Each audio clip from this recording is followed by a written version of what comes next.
Next topic in this Outland segment is about GenCon 2021.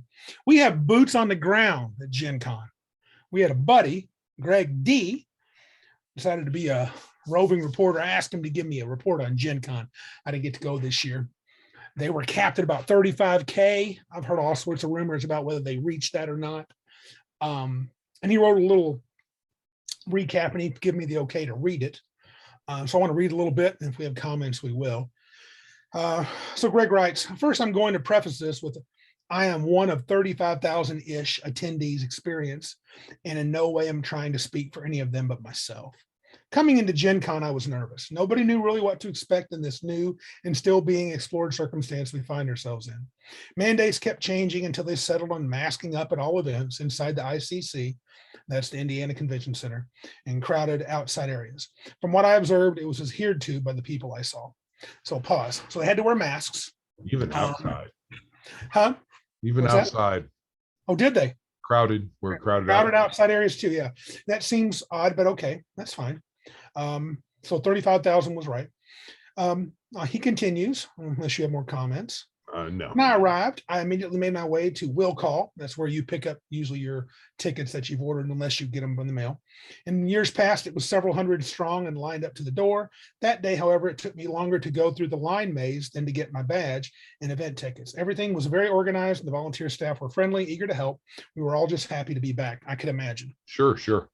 First thing I noticed was almost all of my events were digital, which was extremely convenient. Okay. I didn't have a ton because I also like to people watch and take pictures of cosplayers. He's a big picture taker. I've learned to plan ahead for that over the years. This is in contrast to 2019, where there were only a few, and 2018, where I only heard of people having them digital. For those that aren't familiar, having a digital ticket means that instead of having to keep track of paper tickets, the event host can scan your badge instead. No more lost or forgotten tickets. That's kind of sweet. Yeah. The block party, which is a big deal, I think it's usually on Thursday or Friday night, went off as usual. The food area was a mix of masked and unmasked people eating and drinking. I was a little disappointed that the craft beer was the same as 2019, but things being what they are, it was nice having the themed beer. Food truck selections were all the favorites. Wild Bill's, Island Noodle's very good, Big Box Pizza, among many others. The local landscape has changed a lot due to the pandemic. Old favorites are sadly missing, but others have risen their place to take their shot at becoming the new go-to place. Yeah, some of my favorite places I think went down. I don't think Scotty's is there anymore, and I'm not sure if the Ram is there. It might be. That was the big place I wondered about. I should have asked Greg about that. Yeah, everybody got the screws put to them, and a lot of businesses just couldn't take it. Yeah, the pandemic did put the screws to a lot of people. Well, not the pandemic so much as the governments. Yeah. I missed opening ceremony because honestly, I didn't feel comfortable standing in a mob of people yet. Oh, so there was a mob.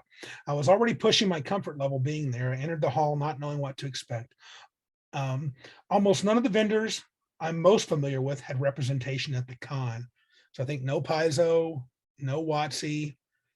I think was Fantasy Flight there? Oh, let's continue. As soon as I walked into the hall, I was met with an overwhelming feeling of normal. Sure, it wasn't wall-to-wall people like normal. You know, the thing everyone complains about every year. No ultra-crowded aisles, no people bashing you with their backpacks or carts. That's some truth. It was great. Not that there weren't any backpacks or carts. There just was more room to move. I saw pictures. It was very spacious. Games, gizmos, gadgets, and more with super friendly merchants peddling their wares. Saturday and Sunday had notably more people in my opinion, but the aisles were still decent to maneuver in. I'll be completely honest. I didn't notice the absence of the big names.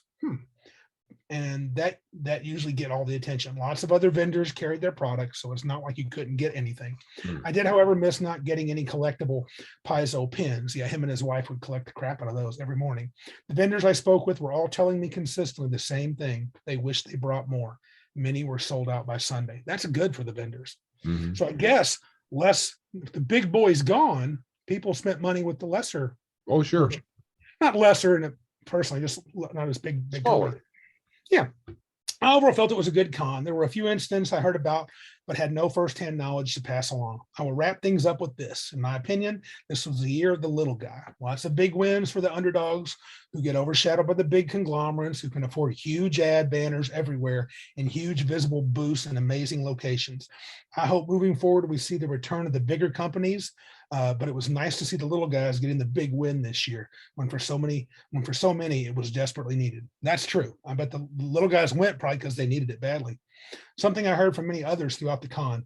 This is the first thing that I've done in the last year that feels normal. That's good for a lot of people. That's good for them. Greg D, just another game. So sounds like he had a good experience. Yeah, I'm not a con person, so I can't really identify with the first thing that I've done in the last year that feels normal. Right. If you have been confined and really haven't done much of anything over the past 18 months, I can see why you'd feel that way. That would be pretty huge. Yeah. Because we didn't do that. We still got together even during, don't tell the governess. She might get mad at us. We still got together and did crap even when we weren't supposed to, because we do what we want. Because Right. We're Americans, dang it. We are Americans. Yeah. So I don't care. But we did our con.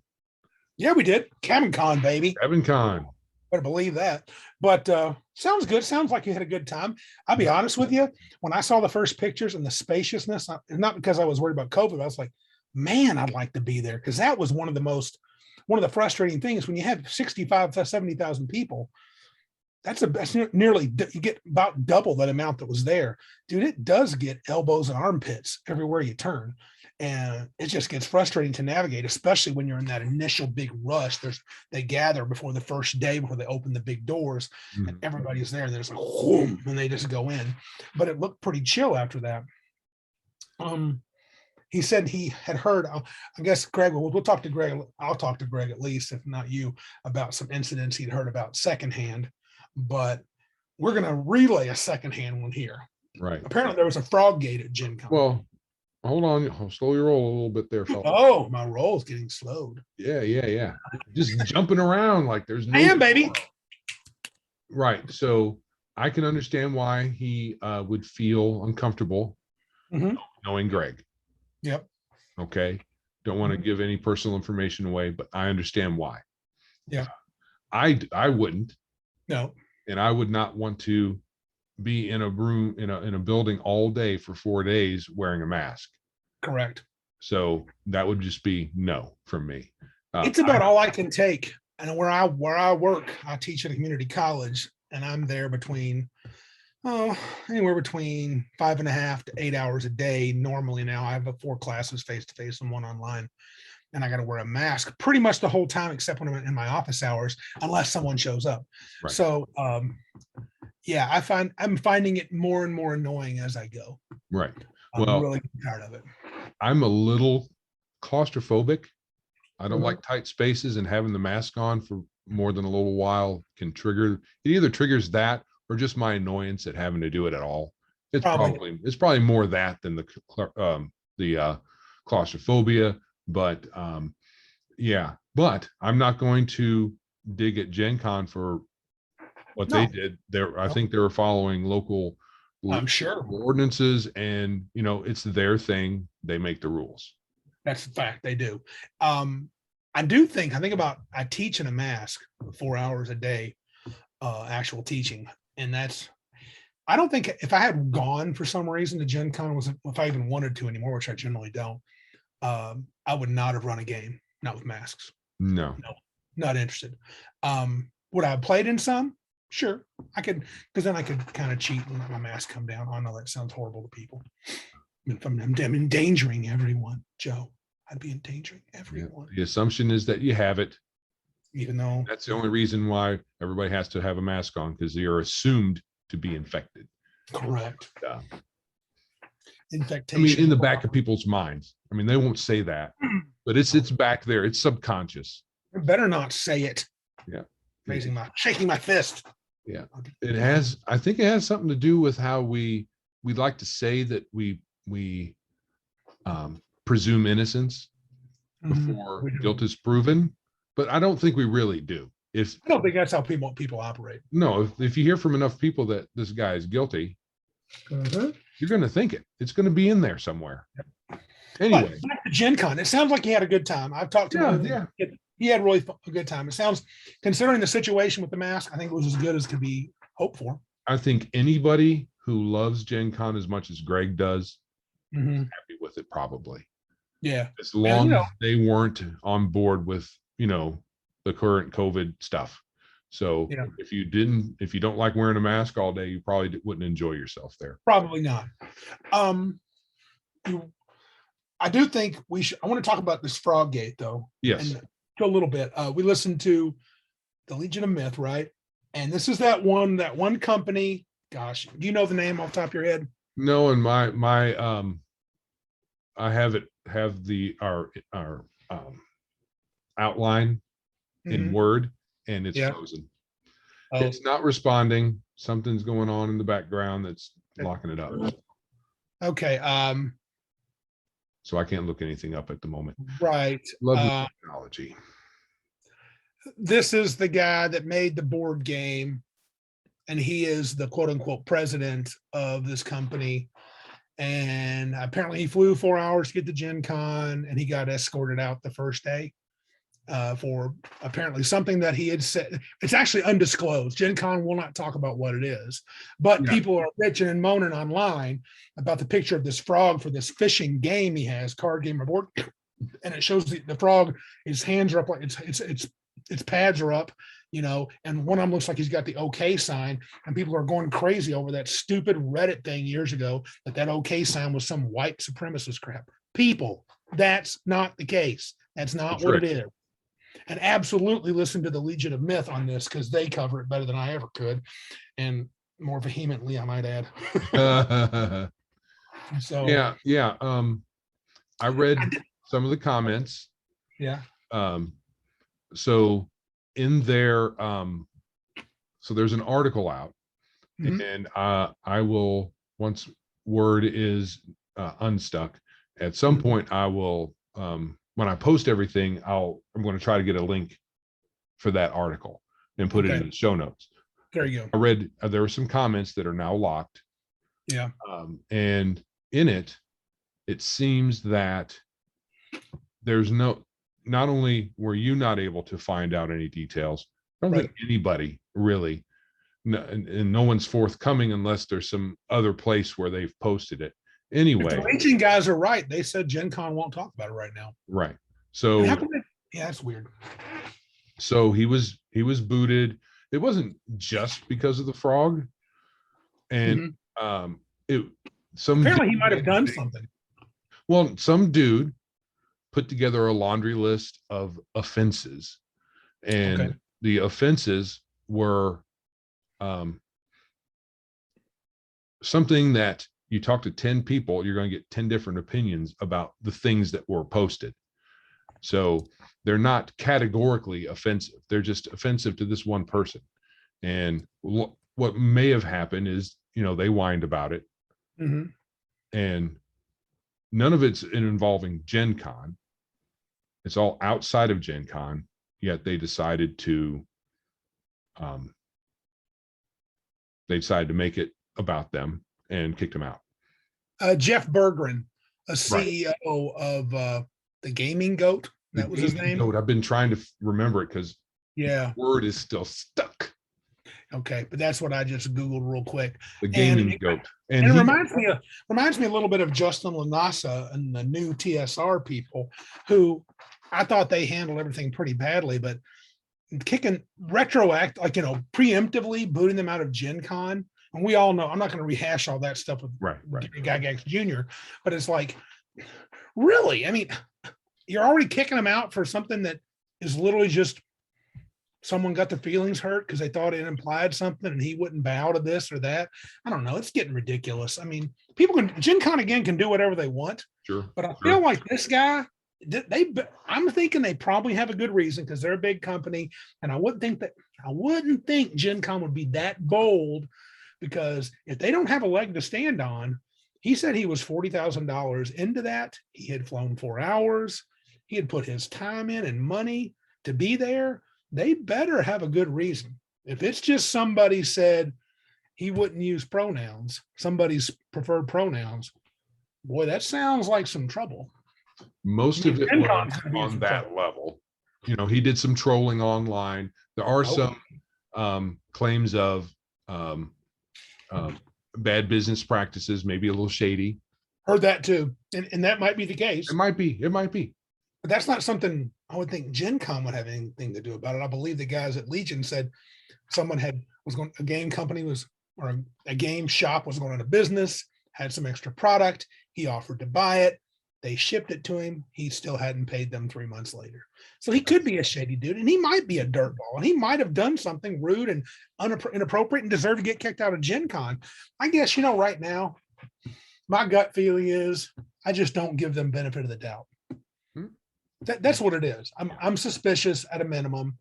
And if I had to bet $5, I bet it was some garbage. Yeah. But it might be true. He might deserve it.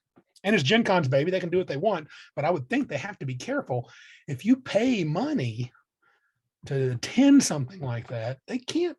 I wouldn't think legally they could frivolously kick you out of there. Maybe they could. Maybe they. I don't know what. I don't know what end user license agreement that you might have to sign or Right. acknowledge when you buy a ticket. That I don't know that they are required to refund if they kick you out for some trumped up reason that they have, they have decided is good enough. Right. I don't know. I don't know either. I just say that I think in this day and age, I lean toward it's probably, since Gen Con fully, accepts, they lean in toward SJW stuff and wokitude. They clearly do, and most cons do. I'm guessing it's probably some garbage, but it may not be. It may come out homeboy's an idiot. So I don't know.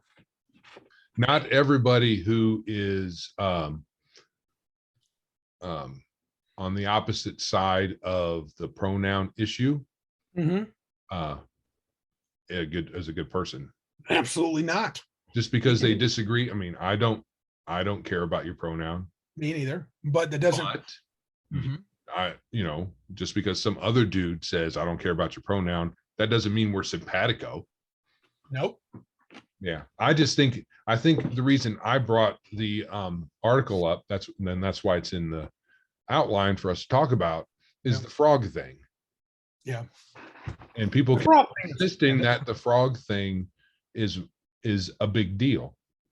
I mean, a big deal within their little thing, their little whatever, as if the frog, well, there's the whole frog issue with Pepe, if you remember Pepe. I heard someone reference it. Remind me, what is Pepe again? So Pepe is an internet meme, right? That is another one of these trolling tricks so the OK symbol was a troll, internet troll trick. So it's Pepe. Oh, I see. So an artist had this frog, and these guys were like, "Oh, we like your frog," and they started putting up everywhere. And then somebody got into their head to satirize the left and claim that Pepe was some sort of icon of the right. And okay. It's all just made up stuff. Yeah, it was all a Reddit thing, wasn't it? Yeah, Reddit. Reddit. All good things come from. Right, all good things. All good things come from Reddit. So it's all made up stuff. It's just a graphic. So this is a frog. So it's a frog. So because it's a frog, and this dude who's obviously not part of the progressive crowd has a frog anywhere around him, obviously it's a reference to Pepe. And this symbol is not white supremacist in any way, shape, or form. No. The OK symbol. No. Lots of different kinds of people have used that for a long time. So no. And this is punch in the shoulder if you do it this way. Huh? This is punch in the shoulder if you do it this way. Oh yeah. Someone looks. But what they'll say then is it's been adopted by the alt-right. So of course, since it's been adopted by the alt-right as their thing, which it hasn't been, that's the trick. that the Reddit folks did. I'm sure every Like the milk, alt-right person, like drinking milk. That was another, I don't know, what the flash mob thing they did with people drinking milk yeah. and then pretending to be something they weren't. And that, Well, and drinking milk makes you all right. right, because these folks made a video that went viral, Uh, and it was a troll, and because these folks just, oh, now drinking white milk is a sign of white supremacy because whatever. It's just it's that part is dumb. That's beyond dumb. I don't. It's a matter of being. Well, it's an identitarian thought process.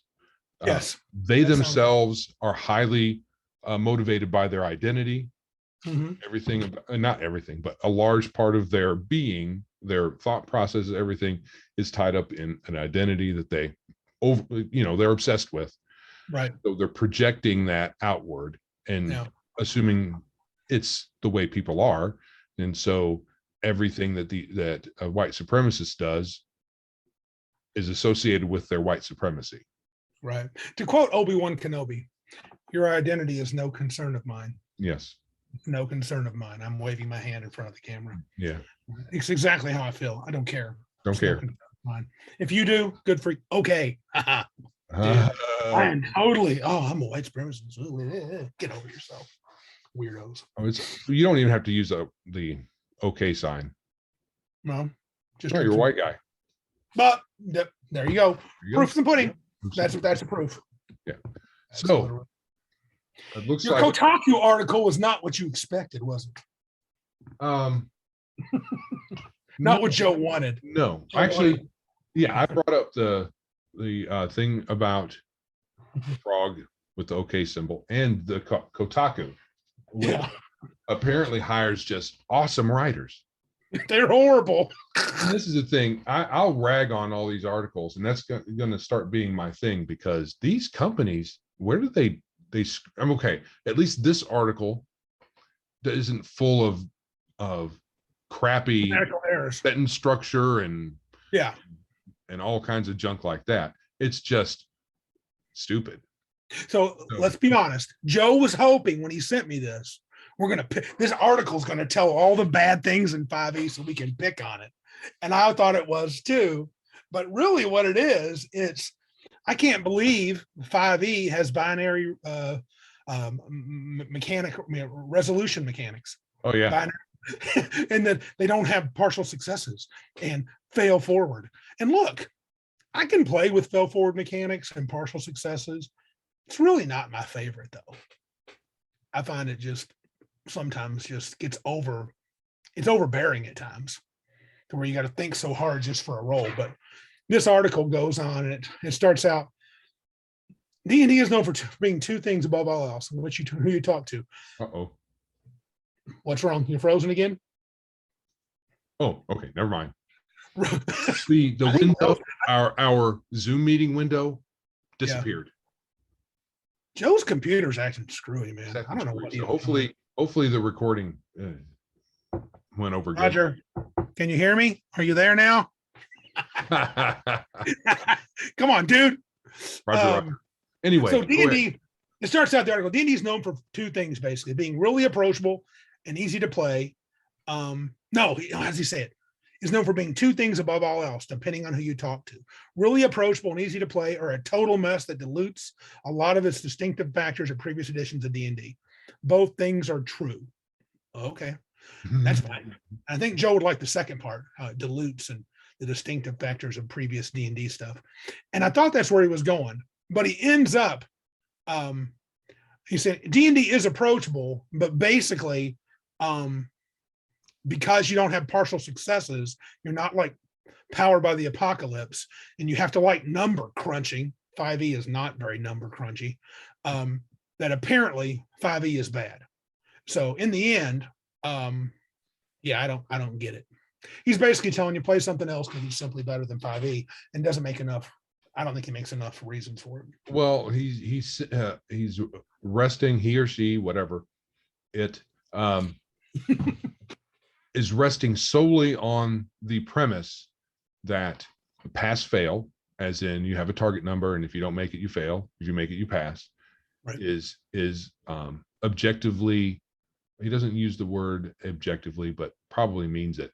Objectively poor is an objectively poor, outdated mechanic as compared to a more graduated success where you have different levels like you were talking about. And I disagree. Yep. Sometimes it's fine to Yep. have those Yep. if it's part of the game that you're playing. Yep. D&D is not that.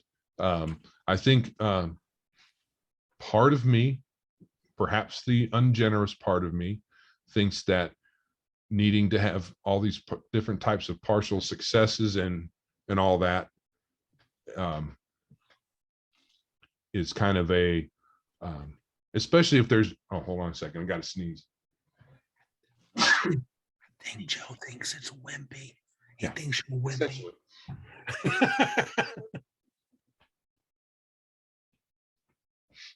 If it's a matter of you can fail and there's a range of numbers of failure, and this is just, we have a clear demarcation of failure, and then we're going to decide what all of the successes are beyond above failure. That's one thing. Degrees of success. Yeah. If there's many different degrees of success where you have a little bit of success and maybe a little bit more and a little bit more and perfect success and all that, but there's a clear, you fail if you don't get above this number. Right. I'm fine with that. You can do all the other stuff you want. I don't like when you can't fail. Essentially, it says deeply flawed. Yes. Right? It's deeply flawed. The only thing it says it's flawed in is the pass fail thing, binary thing. Right. And so to me, that's not deeply flawed. I mean, I have my own issues with 5th edition. I'm not a fan. Right. But the example that he gives in the article is about a thing that's hard to hit and is also not skilled at hitting. Right. To make for a slow game. Okay. So for a single encounter, it takes a little longer than 2 rounds. And I think they said 10 or so rounds. It was not a fun fight. And in 5th edition, I've played a bit. The rounds go really fast. Yeah, they do. So 10 rounds doesn't take long, maybe 10 minutes.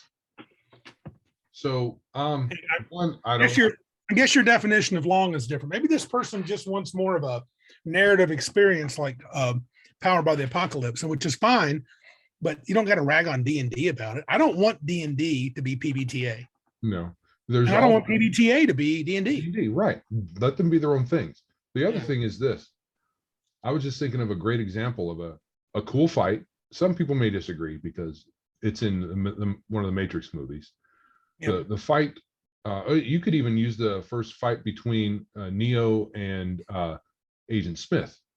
Yep. In that, they exchanged a lot of blows before they really got down to, hurting each other. Right. And, same difference, right? But it was a cool fight. What about the fight in, I think the second one? Yeah. Yep. I can't remember which one that is, where they were fighting on the truck. They were fighting on the semi, right? That was a long fight scene. Yeah, it was. And they were basically, slash, hitting air, not really connecting or anything like that. Not in any meaningful way. Same thing. Cool fight. Yep. So you can imagine that you guys are sitting there in the room. The characters and the monster are just hitting air and nothing interesting is happening. Or you could imagine that it's a lot of close hits, or you hit, but it doesn't penetrate. You can imagine how the fight could go that's interesting, but what this fellow needs the game system to do that for him instead of him being able to use his own imagination. Yeah. Yeah. And I think also he makes a comment, or I think it's a she named Renata. Person. It does help many players develop skills at role playing, but that's the rule of large numbers. For a lot of people, it doesn't. I've watched group after group of people who want to play TTRPGs bounce off of D&D because its rules as written do not encourage them to do the exciting creative storytelling they actually want to do. Well, Yawn. yeah, I mean, storytelling's not just, I mean, I'm going to argue storytelling's not actually role playing. It's a different thing.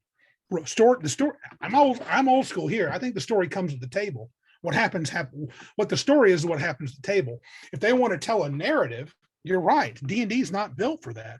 And while D&D tries to claim to be everything to everybody, it's really not. I mean, it's a game about killing monsters and taking their stuff. Well, it's not a game where narrative elements are built into the system. If Right. you can still narrate things, you can do narrative stuff with it. It's why it's not what you, when you say it's not built for it, there's no mechanics. There's no mechanical narrative things, which you don't need them. I mean, no. We never did. No, but here's the deal. He or she is right. If that's what they want, there's better games to do this. Okay, then go do them. I get it. That doesn't mean D&D is flawed. No. D&D does what it does. What it is, it's the generic fantasy game that is really not generic. It's about crawling into dungeons and fighting monsters and taking stuff. That's what it's about. It has its thing. And you get treasure, you get more powerful, you level up. That's what it's about. You can do other things with it, but that's what it's for. And it's so well known and it's so easy to get into. That's a big bonus. That's a huge bonus. And that's why it does so well. And that's why it's number one. You can even teach 5e pretty fast these days, so. Right. So I don't like 5th edition. Mm-hmm. I can see flaws from my point of view. But there's flaws. It's written. Yeah. The way this is written, maybe I'm being pedantic perhaps, but it's deeply flawed because of a mechanic that this person wants it to have that it doesn't. But there's lots of other games that they can go to play that has that mechanic or has that style of play built in. And instead of saying, if you like narrative games, there's a bunch of games that you can play, and there's a list. But no, they're going to poke D&D in the eye and say it's flawed because it doesn't do what I want it to do. It's not Vampire the Masquerade, so it sucks. Right. What are you talking about? And I think, the idea is, and here's why I get what she's saying, Matt Mercer and Critical Role, I'll pick on them, not because I don't like them, but they're good. They're good role players. They definitely do a lot of storytelling and interacting and acting, and D&D has no rules for that. They just do it. And they, and you can make it seem like, well, that's what you do in D&D. No, that's what you can do. That's not, you won't read that anywhere in the rules. So, I don't know what you're complaining about. She's complaining about things D&D really doesn't. The game doesn't tell you that's what, maybe the game does. The game literally tell you can do big time storytelling stuff. I haven't read enough of it to know. I don't know. But the Mercer crowd does all. Lots of people, and Mercer's not the only performative D&D thing out there on the interwebs. No. This person knows about Critical Role. Yeah. There's no way they don't. Yep. And no way he or she doesn't. And that being said, it's kind of a specious argument. Yeah. Kind of disingenuous. Yeah. But I guess maybe what they're saying is some people may claim D&D's this. First, the pass-fail thing, that's a non-starter. That's how D&D rolls. Sorry about your luck. Okay. And then you can make it gradual if you want, do what you want, but that's not how it works. That's not a complaint. That's a preference. And the storytelling part, I think he or she may have a point in that people talk about it being, oh, you can tell these I think you can tell good stories but not from a narrative view. Meaning, if you do that, you're doing your own thing. You're not doing things that D&D has built in it for you to do. Yeah, there's no mechanical thing. There's no mechanical, and I have no problem with you play D&D however you like. I'm just saying the game doesn't say this is how you do really cool group storytelling and give the players narrative control. And I do some of that in my game too, but it's not built into the game. But that doesn't make it a bad game. It doesn't make it flawed. It makes it the game that it is.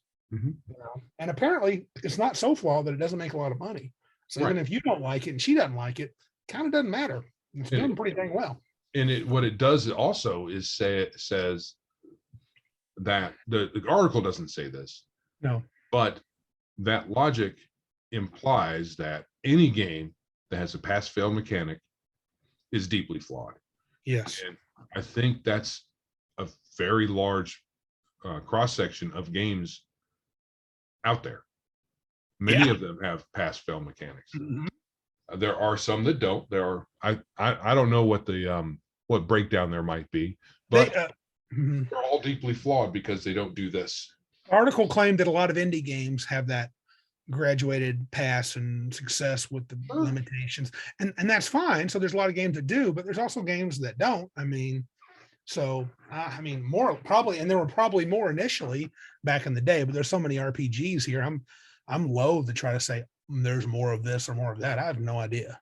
And I guarantee you there's somebody out there that has or is working on a modification of 5th edition in which it has something like this in it. I know that there's I don't know what it's called off the top of my head. There's a project going on that where they're taking 5th edition. It's the EN world. It has something to do with the EN world, where some of the folks there are creating a Crunchier version of 5th edition, different version of 5th edition that they're changing the rules a bit. I bet. Well, there's one. I forget the name. There's one that's almost done. I think it's been kickstarted where they're making it more like 3rd edition. Yeah, adding more rules. I think that might be EN world. That might be what I'm talking about. I think so. But the end is this. I mean, and the beauty of D&D is this: these things this person doesn't like could easily be added to D&D. Mm-hmm. Even the have DCs that have different degrees of success with the cost. I mean, with PBTA, it's like rolling 2d6, and the 7 to 9 is this, and 10 or higher is this, and just set it up. And the narrative crap, just add it. Right. Just do to the table. We do sometimes. I mean, you could crack open Pathfinder 2nd edition. Mm-hmm. They have a variety of success and different types of failure too, degrees of success and failure. And you could easily model that you can incorporate that in some way into 5th edition easily. Yep. I mean, maybe not easily. You could write it down, but you probably have some work ahead of you. Yeah, probably. I think it's manageable. Yeah. All right.